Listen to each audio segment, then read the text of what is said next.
என்னங்க சொல்றீங்க? ராயன் படத்தில் ரஜினியா?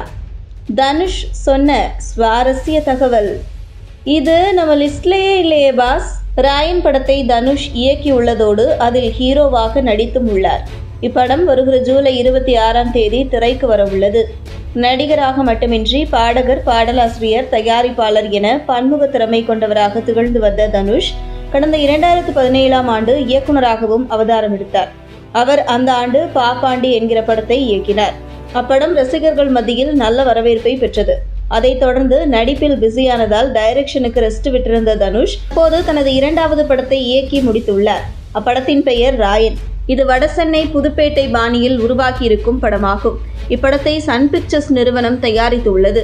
இப்படத்தில் நடிகர் தனுஷ் ஹீரோவாகவும் நடித்துள்ளார். ஏஆர் ரஹ்மான் இப்படத்திற்கு இசையமைத்துள்ளார். இப்படத்தில் தனுஷுடன் வரலட்சுமி சரத்குமார், துஷாரா விஜயன், காளிதாஸ் ஜெயராம், பிரகாஷ் ராஜ், எஸ்.ஜே. சூர்யா, சந்தீப் கிஷன் என மிகப்பெரிய நட்சத்திர பட்டாளமே நடித்துள்ளது. ராயன் திரைப்படம் வருகிற ஜூலை 26 நடிகர் தனுஷின் பிறந்த நாளை ஒட்டி ரிலீஸ் ஆகிறது. இப்படத்தின் ரிலீஸுக்கு இன்னும் ஒரு சில தினங்களே உள்ளதால் அதன் ப்ரமோஷன் பணிகளும் செம பிஸியாக நடைபெற்று வருகிறது. அந்த வகையில் ஹைதராபாத்தில் நடைபெற்ற ப்ரமோஷன் நிகழ்ச்சியில் கலந்து கொண்ட தனுஷ் ராயன் படம் குறித்த பல்வேறு சுவாரஸ்ய தகவல்களை பகிர்ந்து கொண்டார். அந்த வகையில் ராயன் படத்தில் நீங்கள் நடிக்காமல் டைரக்ட் மட்டும் செய்திருந்தால் உங்கள் கதாபாத்திரத்தில் யாரை நடிக்க வைத்திருப்பீர்கள் என கேள்வி முன்வைக்கப்பட்டது. அதற்கு சூப்பர் ஸ்டார் ரஜினிகாந்த் என பதிலளித்துள்ளார் தனுஷ். முன்னதாக ரஜினிக்காக தனுஷ் ஒரு கதை வைத்திருப்பதாக பல்வேறு பேட்டிகளில் கூறியிருக்கிறார். ரஜினியும் அந்த கதை பற்றி பேசியிருக்கிறார். ஒருவேளை ராயன் தான் தனுஷ் ரஜினிக்கு கூறிய கதையா என்கிற கேள்வி எழுந்துள்ளது.